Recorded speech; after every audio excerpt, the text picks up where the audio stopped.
Hey, good morning guys, Tush coming at you. It's Monday the 27th of April and just a beautiful day outside today.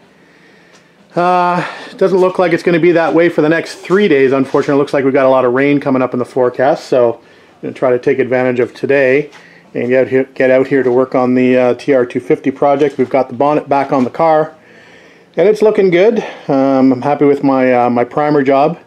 And like I said, I'm not seeing too many issues with my bodywork so far, which is a good thing. A few issues here and there, but nothing a little work and some high build primer won't correct.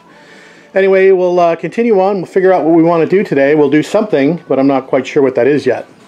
Okay, I found a little bit of a project, but it really makes no logical sense as far as where this falls within the project. I've been working on bodywork and priming, but we're going to go back to a little cleaning, painting, repairing project.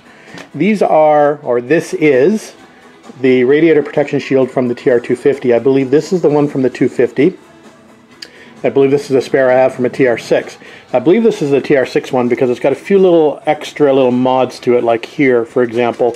I believe the 250 didn't have that, so I believe this one is from the 250. I'm not 100% sure. Anyway, they're very, very similar panels to work with.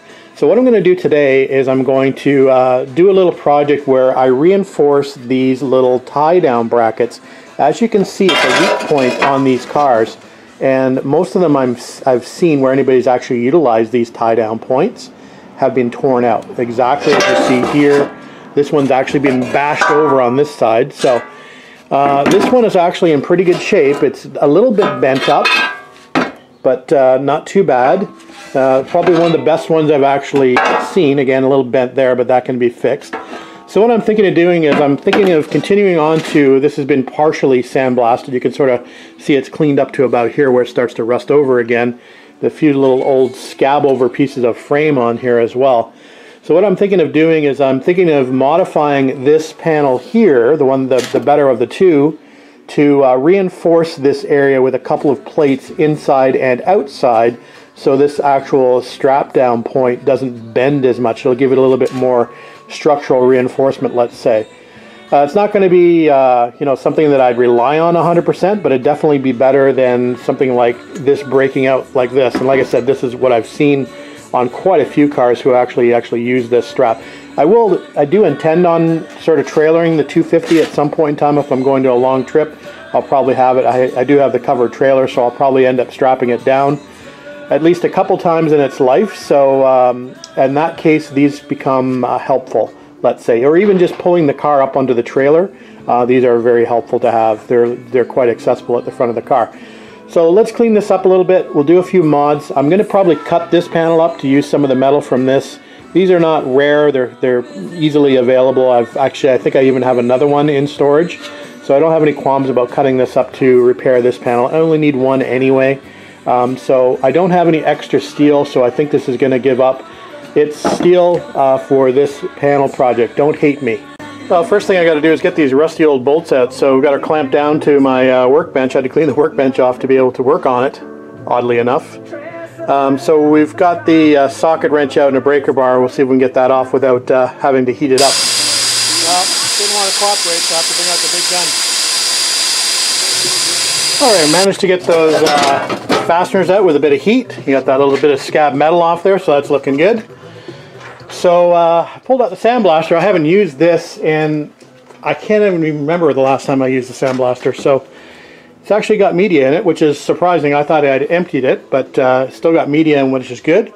Cleaned the glass up a little bit, got the light going, and compressor's all charged up. So we'll throw that piece in there.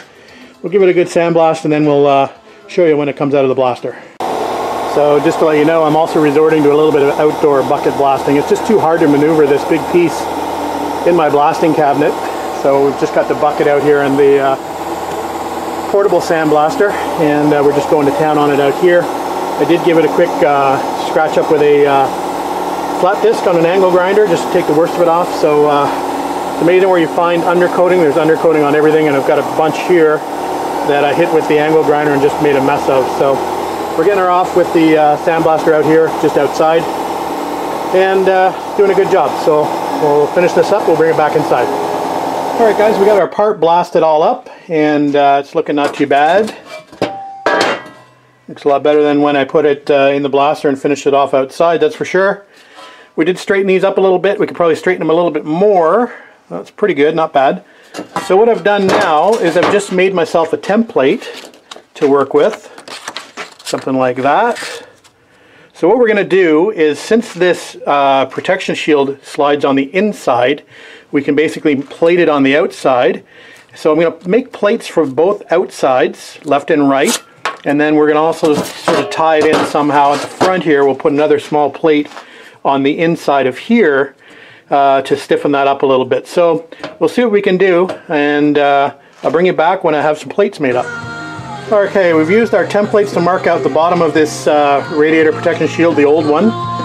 And I've drilled out a couple of holes where it corresponds with the openings for the hooks, the tow hooks. So we're going to go ahead and grab our cutoff wheel. We'll cut this out to the best of our ability and grind it down a little bit. And we'll end up probably step drilling this out a little bigger, obviously, to match the size of this hole. Haven't quite decided if I want to go as large as this hole or just step it down a little bit. We'll see when we get to that point. Anyway, we'll break out the cutting wheel. Alright guys, there's the two brackets cut, so we'll take them to the sandblaster and see if I can get this undercoating off them. May have to grind them down. We'll see if the sandblaster will actually cut through this. So we'll give it a shot anyway. Be back. And for anybody that might be interested how thick this plate is, it's 0.140 or it's 10 gauge. So not too bad as far as thickness is concerned. Alright, just had the piece clamped in there, and I marked these two back holes so I can drill those out before I weld it on. You can see that the plate's a little bit larger than the interior piece, and that's intentional. I figured I'd just run a bead of weld around the edges and it'd give me a little bit more to weld to. So I think I'm going to be happy with that. So we'll remove this plate, we'll drill those holes, and then we'll get ready to weld it. Alright guys, starving to death, so I'm going to go in for some lunch. So we've got the plates already prepped and primed. Got the sides of the protection shield primed as well. So when we come back from lunch, we'll get ready to weld these in. Alright guys, back from lunch. We've got the parts clamped up, so we're just going to throw a few tacks on it. But they're looking good. They're just about where I want them to be. So yeah, it's all looking good so far. So we'll go ahead and tack them up. Alright guys, she's all welded up, top and bottom, front and back. So that's looking good.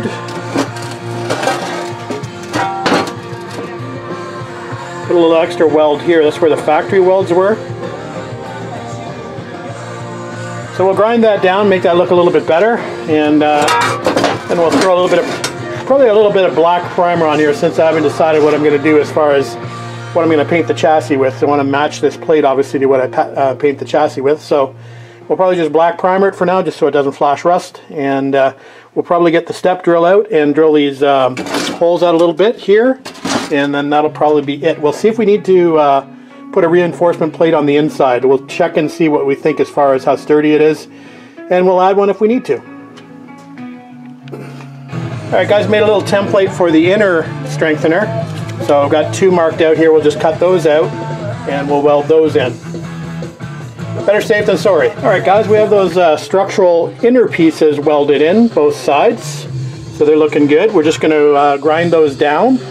Then we'll drill the through hole, and then we'll step drill it out to get it to the appropriate size, or as large as we can get anyway.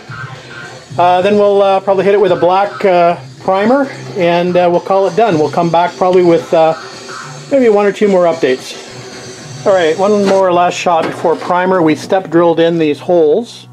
They're not as big as the original holes. We're just going to make them big enough to get a hook from a strap in. I don't have any straps here with me. They're actually in my trailer. So I want to test that before I drill that any bigger. There's no sense to drill it bigger. It'll just make it weaker. So it's looking pretty good. So let's get this into black primer, and we'll take a last look at it, and we'll put it away until we're ready for it. Alright guys, end of day update. Primer's now dry. We've just got it sitting here back on our bench. Having a quick look, and I think it turned out pretty well. So I'm quite happy with those reinforcements. Like I said, if I need to make them bigger, I'll make them bigger, but we'll check and see when we get a strap to test it. But anyway, that's ready to go for paint. Basically, I'm just going to have to scuff this primer up and paint it with whatever paint we decide to go with when we decide that. So other than that, we'll just put it aside for now, and we'll scratch another job off the list. Thanks for watching.